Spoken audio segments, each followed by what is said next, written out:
അസ്സലാമു അലൈക്കും, welcome back. അപ്പോൾ എന്തൊക്കെയുണ്ട് വിശേഷങ്ങളൊക്കെ? എല്ലാവരും സുഖമായിട്ടിരിക്കുന്നു. അപ്പോൾ ഇന്ന് റമദാൻ 3 മൂന്നിൻ്റെ നോമ്പ് തുറയും വിശേഷങ്ങളൊക്കെയാണ് ഇടാൻ വിചാരിക്കുന്നത്. അപ്പോൾ ഇതാ അമ്മ ചിക്കനൊക്കെ കഴുകി വൃത്തിയാക്കി വെച്ചിട്ടുണ്ട്. സവോള കട്ട് ചെയ്യാനൊക്കെ ഉണ്ടായിരുന്നു, അപ്പോൾ ഞാനതൊക്കെ കട്ട് ചെയ്തുകൊണ്ട് നിൽക്കുകയാണ്. അപ്പോൾ ഇന്ന് സ്പെഷ്യലായിട്ട് നമുക്ക് ബിരിയാണി തന്നെ ഉണ്ടാക്കാമെന്ന് വിചാരിച്ചു. കാരണം ഞങ്ങൾ അധിക ദിവസവും അങ്ങനെ ചോറ് ഐറ്റംസ് അങ്ങനെയൊക്കെയാണ് ഉണ്ടാക്കല്. ബിരിയാണി, നെയ്ച്ചോറ്, മന്തി അങ്ങനെ എന്തെങ്കിലുമൊക്കെ. അതാകുമ്പോൾ നമുക്ക് പെട്ടെന്ന് പണിയും കുറഞ്ഞ് കിട്ടും, പെട്ടെന്ന് ഉണ്ടാക്കലും കഴിയും. അങ്ങനെയൊക്കെ ഉപ്പാക്ക് പറ്റുള്ളൂ കേട്ടോ. അപ്പോൾ അങ്ങനെ നമ്മൾ ബിരിയാണി വെക്കാനുള്ള ചെമ്പൊക്കെ വെച്ചിട്ട് അതിൽ നെയ്യൊക്കെ ഇട്ട് കൊടുക്കുന്നുണ്ട്. നമ്മൾ ഇതിൽ സവാള ഇട്ട് വാട്ടുന്നുണ്ട്. പിന്നെ ബിരിയാണി ഉണ്ടാക്കുന്ന ഡീപ്പായിട്ടുള്ള വീഡിയോസും കാര്യങ്ങളൊന്നും ഞാൻ ഇടുന്നില്ല കേട്ടോ. എന്നിട്ട് ഞാൻ ആദ്യം തന്നെ പറഞ്ഞുതരാം. പിന്നെ ഇതാ തക്കാളിയൊക്കെ ഞാൻ കഴുകി വൃത്തിയാക്കുന്നുണ്ട്. പിന്നെ ഫസ്റ്റ് നോമ്പും സെക്കൻഡ് നോമ്പിൻ്റെയൊക്കെ വീഡിയോ ഞാൻ ഓൾറെഡി അപ്ലോഡ് ചെയ്തിട്ടുണ്ട്. കാണാത്തതുണ്ടെങ്കിൽ ചാനലിൽ പോയിട്ടൊന്ന് വിസിറ്റ് ചെയ്യുക. പിന്നെ നമ്മളെ തക്കാളിയൊക്കെ ഒന്ന് എന്താ ചെയ്യുക, കട്ട് ചെയ്തെടുക്കുകയാണ് ഞാൻ. പിന്നെ നമ്മുടെ ഈ ഒരു ചാനൽ സബ്സ്ക്രൈബ് ചെയ്യാതെ കണ്ടുകൊണ്ടിരിക്കുന്നവരുണ്ടെന്നുണ്ടെങ്കിൽ പ്ലീസ് ഒന്ന് സബ്സ്ക്രൈബ് ചെയ്തിട്ട് സപ്പോർട്ട് ചെയ്യുക. അപ്പം നമ്മുടെ തക്കാളി കട്ടിങ് പരിപാടികളൊക്കെ അവിടെ കഴിഞ്ഞിട്ടുണ്ട്. ഇനി ബാക്കിയുള്ള പരിപാടികളൊക്കെ നോക്കാനുണ്ട് കേട്ടോ. സ്നാക്ക് ഐറ്റംസ് എന്തെങ്കിലുമൊക്കെ ഉണ്ടാക്കണം എന്നൊക്കെ വിചാരിക്കുന്നുണ്ട്. അപ്പോൾ നമ്മുടെ ബിരിയാണിക്കുള്ള ഉള്ളി ജസ്റ്റ് ഇടയ്ക്കൊക്കെ ഒന്ന് ഇളക്കി കൊടുക്കണമല്ലോ. അതായ്മ വെച്ചിട്ടാണ് നമ്മൾ ബാക്കി പണികളൊക്കെ എടുക്കാൻ വേണ്ടിയിട്ട് നിൽക്കുന്നത് കേട്ടോ. അപ്പോൾ ഇന്ന് സ്നാക്കായിട്ട് നമുക്ക് പോക്കറ്റ് ഷവർമ ഉണ്ടാക്കാമെന്ന് വിചാരിച്ചു. അപ്പോൾ അതിന് വേണ്ടിയിട്ടുള്ള കാബേജും പിന്നെ ക്യാപ്സിക്കനും ക്യാരറ്റും സംഭവങ്ങളൊക്കെ എടുത്ത് വെച്ചിട്ടുണ്ട്. ചിക്കന് നമുക്ക് കഴുകി വൃത്തിയാക്കിയിട്ട് വേവിക്കാനൊക്കെ ഉണ്ട് കേട്ടോ. അപ്പോൾ ആദ്യം തന്നെ നമ്മൾ ക്യാപ്സിക്കനൊക്കെ ഒന്ന് കട്ട് ചെയ്തെടുക്കുകയാണ്. ഒരു സമയം തന്നെ നമ്മൾ അരിയിടാനുള്ള വെള്ളം അടുപ്പിൽ തിളക്കുന്നുണ്ട്. പല പരിപാടികളും അറ്റ സമയത്ത് നടക്കുന്നുണ്ട് കേട്ടോ. പിന്നെ എല്ലാ ഭാഗത്തും ഞാൻ വീഡിയോ എടുത്തിട്ടൊന്നും നിന്നിട്ടുണ്ടായിരുന്നില്ല. ഉള്ള വീഡിയോ വെച്ചിട്ട് എന്താ പറയുക, അഡ്ജസ്റ്റ് ചെയ്തിട്ടാണ് എഡിറ്റ് ചെയ്തിട്ടാണ്. നമ്മുടെ ചാനലിൽ ഒരുപാട് വ്ളോഗ്സും കാര്യങ്ങളൊക്കെ ഞാൻ ഓൾറെഡി അപ്ലോഡ് ചെയ്തിട്ടുണ്ട്. ആർക്കെങ്കിലും കാണാൻ താല്പര്യം ഉണ്ടെന്നുണ്ടെങ്കിൽ എന്ത് ചെയ്യുക, ചാനൽ പോയിട്ടൊന്ന് വിസിറ്റ് ചെയ്യുക. അപ്പം നമ്മൾ പോക്കറ്റ് ഷവർമയ്ക്കുള്ള ക്യാപ്സിക്കനൊക്കെ കട്ട് ചെയ്തുകൊണ്ട് നിൽക്കുകയാണ്.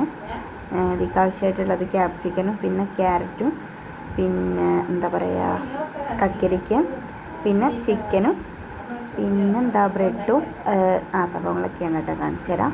പിന്നെ അപ്പോഴത്തേക്കും നമ്മുടെ ബിരിയാണിക്കുള്ള ഉള്ളിയൊക്കെ നല്ലോണം വഴറ്റി വന്നിട്ടുണ്ട്. അപ്പം നമ്മളതിലേക്ക് എന്ത് ചെയ്യുന്നു, തക്കാളിയൊക്കെ ഇട്ട് കൊടുത്തിട്ട് ഒന്ന് മിക്സൊക്കെ ചെയ്ത് കൊടുക്കുന്നുണ്ട് കേട്ടോ. ഇതിൻ്റെ കൂടെ തന്നെ അമ്മ പെലച്ചക്കുള്ള കറിയൊക്കെ ഉണ്ടാക്കുന്നുണ്ട്. പെലച്ചക്കുന്ന് ചിക്കൻ കറി ഉണ്ടാക്കാമെന്ന് പറഞ്ഞിട്ട് ഇതിൻ്റെ കൂടെ തന്നെ അമ്മ കുക്കറൊക്കെ വെച്ചിട്ട് ഉള്ളിയും സംഭവങ്ങളൊക്കെ വാട്ടി റെഡിയാക്കുന്നുണ്ട്. ഇത്ര നേരത്തെ വന്നിട്ട് പണി മഗ്‌രിബാങ്ക് കൊടുക്കുമ്പോഴത്തേനും ഒതുക്കാമെന്ന് വിചാരിച്ചാലും മഗ്‌രിബാങ്ക് കണക്കാണ് കേട്ടോ പണി തീരാൻ. വോയിസ് ഓവർ എടുക്കുന്ന സമയത്ത് ബാക്ക്ഗ്രൗണ്ടിൽ ഷെസൂൻ്റെ പാട്ടൊക്കെ കേൾക്കാം. ഓനോ ഉറങ്ങിയിട്ട് വോയിസ് കൊടുക്കലും വീഡിയോ ഇടലൊന്നും ഉണ്ടാവില്ല. അപ്പോൾ അതുകൊണ്ടാണ് നമ്മൾ ഓൻ്റെ സൗണ്ട് ഉണ്ടായി പ്രശ്നമില്ല വിചാരിച്ചിട്ടാണ് അവിടെ കൊടുക്കുന്നത്. അപ്പോൾ പിന്നെ ക്യാരറ്റ് കട്ടിങ്ങും സംഭവങ്ങളൊക്കെ കഴിഞ്ഞ് നമ്മുടെ ബിരിയാണിക്കുള്ള ചിക്കനും ഇട്ട് കൊടുത്തിട്ടുണ്ട്. പിന്നെ ഇനി നമുക്ക് ക്യാബേജ് കട്ട് ചെയ്യാണ്ട് അതും കട്ട് ചെയ്യുകയാണ്. ഓനക്ക് അറിയാം കേട്ടോ ഞാൻ വോയിസ് കൊടുക്കുകയാണെന്നുള്ളത്. അതുകൊണ്ടാണ് കുറച്ച് സൗണ്ടൊക്കെ കൂടുതലുണ്ടാക്കുന്നത്. അപ്പോൾ നമ്മൾ വെജിറ്റബിൾ കട്ടിങ്സൊക്കെ കഴിഞ്ഞിട്ടുണ്ട്. ഇനി കക്കരിക്കും കൂടെ കട്ട് ചെയ്യാണ്ട് അത് അവസാനം കട്ട് ചെയ്യാമെന്ന് വിചാരിച്ച് ബാങ്ക് കൊടുക്കാൻ ആ ഒരു സമയത്ത്. കാരണം അത് വെള്ളമായി പോവും. പിന്നെ നമ്മൾ ബ്രെഡ് 4 ഭാഗം ഒട്ടിക്കാനുണ്ട്. അതിന് വേണ്ടിയിട്ട് നമ്മൾ മൈദ ചുടുവെള്ളത്തിലൊന്ന് മിക്സ് ചെയ്തെടുത്തിട്ടുണ്ട്. അപ്പോൾ നമ്മുടെ ബ്രെഡ് 4 ഭാഗം മൈദയുടെ പശ വെച്ചിട്ട് നമ്മൾ ഒട്ടിച്ചെടുക്കുന്നുണ്ട്. റിസൂട്ടൻ ഉറങ്ങിയിട്ട് വോയിസ് കൊടുക്കാമെന്ന് വിചാരിച്ചിട്ട് ഓൻ ഉറങ്ങില്ല. ഓൻ രാത്രി 12 മണി കണക്കാണ് ഉറങ്ങാൻ. അപ്പോൾ പിന്നെ വോയിസ് കൊടുക്കല്ലാണ്ട് വേറെ നിവൃത്തിയില്ല എന്ന് വിചാരിച്ചിട്ട് ഇന്ന് കുറേ സമയമൊക്കെ ഞാൻ ഓനെ ഉറക്കാൻ നോക്കിയിട്ടുണ്ട് കേട്ടോ. ആരും ഉറങ്ങണേ, ഞാൻ ഉറങ്ങാമെന്നല്ലാതെ ഓൻ ഉറങ്ങുന്നില്ല. അപ്പോൾ അതുകൊണ്ട് തന്നെ പിന്നെ ഓനെയും വെച്ചിട്ടാണ്ട് വോയിസ് കൊടുക്കുകയാണ്. അതേപോലെ തന്നെ പൊലിച്ചൊക്കെ എണീക്കുന്ന സമയത്ത് ഓനെൻ്റെ കൂടെ എണീറ്റിട്ടുണ്ടാവും. എത്ര ഉണർത്താതെ മെല്ലെ എണീറ്റ് പോകാൻ ശ്രമിച്ചാലും ഓനും ഉണ്ടാവും എൻ്റെ ബാക്കിൽ കേട്ടോ. അപ്പോൾ കഥകളൊക്കെ പറഞ്ഞിട്ട് നമ്മളെ ഒട്ടിക്കണ കാര്യങ്ങളൊക്കെ പറയാൻ മറന്ന്. അതുപോലെ എല്ലാ ബ്രെഡും നമ്മൾ ഒട്ടിച്ചെടുത്തിട്ടുണ്ട്. പിന്നെ ഇതിലേക്ക് ആവശ്യമായിട്ടുള്ളത് മയോണൈസാണ്. മയോണൈസ് ഞാൻ ഉണ്ടാക്കി വെച്ചിട്ടുണ്ട്. ഇതിൽ കുറച്ച് കുരുമുളക് പൊടിയൊക്കെ ഇട്ടിട്ടാണ് ഉണ്ടാക്കിയിട്ടുള്ളത്. പിന്നെ നമ്മുടെ ഈ ഒരു വെജിറ്റബിൾസൊക്കെ ഞാൻ ഈ ഒരു മയോണൈസ് ഒഴിച്ചു കൊടുക്കുന്നുണ്ട്. എന്നിട്ട് അത് നന്നായിട്ട് തന്നെ ഒന്ന് മിക്സ് ചെയ്തെടുക്കുന്നുണ്ട്. പിന്നെ നമ്മുടെ വേവിച്ച് വെച്ചിട്ടുള്ള ചിക്കനൂടെ ഇതിൽ ആഡ് ചെയ്ത് കൊടുത്തിട്ട് നന്നായിട്ട് തന്നെ ഒന്നുകൂടെ മിക്സ് ചെയ്തെടുക്കുന്നുണ്ട് കേട്ടോ. മയോണൈസ് ഉണ്ടാക്കുന്ന വീഡിയോ ഒന്നും എടുത്തിട്ടില്ല കേട്ടോ. മയോണൈസ് ഉണ്ടാക്കാൻ അറിയാത്ത ആരപ്പോൾ ഉള്ളത്. പിന്നെ ഇതിൽ ഞാൻ മല്ലിയിലയോട് ആഡ് ചെയ്തെടുത്തിട്ടുണ്ട്, പറയാൻ വിട്ടുപോയതാണ്. പിന്നെ നമ്മൾ ഇതിലേക്ക് ആവശ്യമായിട്ടുള്ള ഉപ്പൂടെ ചേർത്തിട്ട് നന്നായിട്ട് തന്നെ മിക്സ് ചെയ്തെടുക്കുന്നുണ്ട്. ഇത് വല്ലാണ്ട് എരിവൊന്നും ഉണ്ടാവില്ലല്ലോ. അപ്പോൾ എരിവിന് വേണ്ടിയിട്ട് കുറച്ച് പെപ്പർ പൗഡർ കൂടെ ചേർത്ത് കൊടുക്കുന്നുണ്ട്. പിന്നെ നമ്മളിതിലേക്ക് കുറച്ചൊരു വിനാഗിരി കൂടെ ആഡ് ചെയ്ത് കൊടുക്കുന്നുണ്ട് കേട്ടോ. പിന്നെ അവസാനമായിട്ട് കുറച്ച് ടൊമാറ്റോ സോസ് കൂടെ ഒഴിച്ചിട്ട് നന്നായിട്ട് തന്നെ മിക്സ് ചെയ്തെടുക്കുന്നുണ്ട്. അപ്പം നമ്മുടെ ഫില്ലിങ്സ് റെഡി ആയിട്ടുണ്ട്. പുറത്ത് ഞാൻ ഇതിലേക്കുള്ള എല്ലാ സാധനങ്ങളും ഇട്ട് മിക്സ് ചെയ്യുന്നുണ്ട്. അപ്പുറത്തെ ഇത്ത ബ്രെഡൊക്കെ എന്താ പറയുക ഒട്ടിച്ചൊക്കെ എടുത്തിട്ടുണ്ട് കേട്ടോ. ഇനി നമുക്ക് ബ്രെഡ് ക്രംസും വേണം, അതേമാതിരി തന്നെ കോഴിമുട്ട ബീറ്റ് ചെയ്തെടുത്തോ വേണം കേട്ടോ.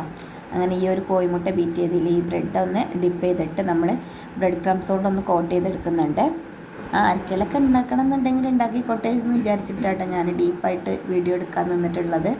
ഈ ഒരു സ്നാക്ക് റമദാനിന് ഇങ്ങനത്തെ സ്നാക്ക് ഐറ്റംസൊക്കെ ആണല്ലോ നമ്മൾ അധികം ഉണ്ടാക്കാൻ നിൽക്കല്. അപ്പോൾ ഓരോരോ ബ്രെഡൊക്കെ നമ്മളിത് കോട്ട് ചെയ്തിട്ട് വേറൊരു പാത്രത്തിലേക്ക് മാറ്റി വെക്കുന്നുണ്ട്. നമുക്കിതൊക്കെ പൊരിച്ചെടുക്കണം. അതിൻ്റെ മുന്നേ നമുക്ക് ഒന്നുകൂടെ അടുക്കളയിലെ കാര്യങ്ങളൊക്കെ ഒന്ന് കാണിച്ചു തരാം. നമ്മുടെ ബിരിയാണി സംഭവങ്ങളൊക്കെ റെഡി ആയിട്ടുണ്ട്. അതൊക്കെ ഒന്ന് ദമ്മിട്ട് വെച്ചിട്ടുണ്ട്. ഇനി പിന്നെ പെലിച്ചയ്ക്ക് വേണ്ടിയിട്ടുള്ള ചിക്കൻ കറി ഇവിടെ റെഡി ആയിട്ടുണ്ട്. ഇനി നമുക്ക് എന്ത് ചെയ്യുക, ഈ ബ്രെഡ് ഒന്ന് പൊരിച്ചിട്ടെടുക്കാം. അപ്പോൾ ഇന്ന് നമുക്ക് ജ്യൂസായിട്ടുള്ളത് ഈത്തപ്പഴ ജ്യൂസായിട്ട്. അപ്പോൾ നേരത്തെ തന്നെ നമ്മൾ ഈത്തപ്പഴം കഴുകിയിട്ട് വെള്ളത്തിലിട്ട് വെച്ചിട്ടുണ്ടായിരുന്നു. അവന് ജ്യൂസും റെഡിയാക്കുന്നുണ്ട്. ഈ ഒരു സമയം ഞാൻ വന്നിട്ട് എന്ത് ചെയ്തിട്ടുണ്ട്, ബ്രെഡൊക്കെ ഒന്ന് പൊരിക്കാമെന്ന് വിചാരിച്ച് വന്ന് എണ്ണയൊക്കെ ഒഴിച്ച് പൊരിക്കുകയാണ്. കഴിഞ്ഞ വീഡിയോയിൽ ഞാൻ പറഞ്ഞിരുന്നല്ലോ കൈയൊക്കെ പൊള്ളിക്കണ കാര്യം. ഇന്ന് അതിലും വലിയൊരു ട്വിസ്റ്റാണ് ഉണ്ടായിട്ടുള്ളത്. കൈയൊന്നും പൊള്ളിച്ചിട്ടില്ല, ചെറുതായിട്ടൊന്ന് കാല് പൊള്ളിച്ചിട്ടുള്ളൂ കേട്ടോ. ഇന്ന് 2 ബ്രെഡും സംഭവങ്ങളൊക്കെ പൊരിച്ച് കഴിഞ്ഞപ്പോഴത്തേന് നമ്മുടെ ഈ ഒരു ചട്ടിയിൽ എന്താ പറയുക ചെറിയ ബ്രെഡ് ക്രംസിൻ്റെ പൊടി ഉണ്ടാവുമല്ലോ, അപ്പോൾ അതിൽ നിന്നത് റിമൂവ് ചെയ്യാമെന്ന് വിചാരിച്ചിട്ട് ഞാനത് എടുത്തിട്ട് ഒഴിവാക്കിയതെടുക്കുക എൻ്റെ കാലും വെക്കാൻ കേട്ടോ. ഞാൻ വീഡിയോയിൽ പറഞ്ഞത് വെറുതെ അല്ല, നിങ്ങൾക്ക് എല്ലാവർക്കും മനസ്സിലായില്ലേ. അപ്പം അമ്മ പൊള്ളീന് വേണ്ടിയിട്ടൊരു മരുന്നൊക്കെ ഉണ്ടാക്കി വെച്ചിട്ടുണ്ടായിരുന്നു. അതാണെന്ന് വിചാരിച്ചിട്ട് കൊണ്ടുവന്ന് തേച്ചുന്നത് എന്താ ഒരു എണ്ണയ്ക്കായിരുന്നു കേട്ടോ. അതും ഫ്ലോപ്പായിട്ടുണ്ട്.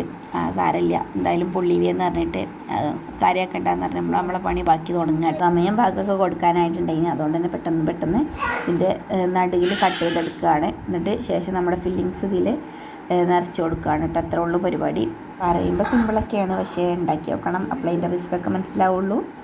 അങ്ങനെ നമ്മൾ ഇതിലൊക്കെ ഫില്ലിങ്സൊക്കെ നിറച്ച് കഴിഞ്ഞിട്ടുണ്ട്. ഇനി നോമ്പ് തുറക്കാനുള്ള സമയമായിട്ടുണ്ട്. സാധനങ്ങളൊക്കെ പെട്ടെന്ന് കൊണ്ടുവന്ന് വെക്കലും എല്ലാവരും നോമ്പ് തുറക്കലും ഒക്കെ തുടങ്ങിയിട്ടുണ്ട്. പിന്നെ നിസ്കാരം കാര്യങ്ങളൊക്കെ ഉണ്ട്. അപ്പോൾ അതിൻ്റെ മുന്നേ തന്നെ നമ്മൾ അടുക്കളയൊക്കെ ഒന്ന് ക്ലീൻ ചെയ്ത് എന്താ പറയുക ബിരിയാണിയൊക്കെ ഒന്ന് ദമ്മൊക്കെ പൊട്ടിച്ച് വേണ്ടവർക്കൊക്കെ കഴിക്കാമെന്നുള്ള രീതിക്ക് വിളമ്പിയിട്ട് നമ്മൾ എന്താ പറയുക ടേബിളിൽ കൊണ്ടുവന്ന് വെക്കുകയാണ്. അങ്ങനെ അതൊക്കെ കഴിഞ്ഞ് നിസ്കരിക്കാൻ പോയിട്ടുണ്ട്. ടേബിളിൽ ഇതേപോലെ മൂടിയൊക്കെ വെച്ചാൽ വേണ്ടവർക്ക് വന്ന് കഴിക്കാമെന്നുള്ള രീതിക്ക് അങ്ങനെ ആക്കി വെച്ച് പോയതായിരുന്നു കേട്ടോ. പിന്നെ നിസ്കാരമൊക്കെ കഴിഞ്ഞ് വന്ന് നമ്മൾ ബിരിയാണിയൊക്കെ കഴിക്കുകയാണ്. നിസ്കാരം കഴിഞ്ഞ് വന്നത് പറഞ്ഞത് ഇശാ നിസ്കാരം കേട്ടോ. അതൊക്കെ കഴിഞ്ഞതിന് ശേഷം ഇന്ന് ഫുഡ് കഴിക്കാൻ നിന്നത്. കാരണം ഇന്ന് പോക്കറ്റ് ഷവർമൊക്കെ ഉള്ളതുകൊണ്ട് അതൊക്കെ കഴിച്ചിട്ട് വയറ് നിറഞ്ഞിരുന്നു. അപ്പം നൈറ്റുള്ള ഫുഡ് ഒന്നായിട്ടാണ് കഴിച്ചിട്ട് കിടക്കാമെന്ന് വിചാരിച്ച്. ബിരിയാണിയൊക്കെ നല്ല ടേസ്റ്റ് ഉണ്ടായിരുന്നു. ബിരിയാണിയൊക്കെ കഴിച്ച് അൽഹംദുലില്ലാ നമ്മുടെ 3ാമത്തെ നോമ്പും ഇവിടെ കഴിഞ്ഞിട്ടുണ്ട്. ഈ ഒരു വീഡിയോ എത്ര ഉള്ളൂ. വീഡിയോ ഇഷ്ടമായി ലൈക്ക് ചെയ്യാനും ഷെയർ ചെയ്യാനും സബ്സ്ക്രൈബ് ചെയ്യാനൊന്നും മറക്കരുത്. ഇതിൻ്റെ മുന്നേ നമ്മുടെ 2 വ്ളോഗ്സൊക്കെ ഇട്ടിട്ടുണ്ട്. കാണാത്തവരുണ്ടെങ്കിൽ എന്ത് ചെയ്യുക, പോയിട്ട് കാണാം. അപ്പോൾ നെക്സ്റ്റ് വീഡിയോ കാണാം. അതുവരെ take care, bye, thank U.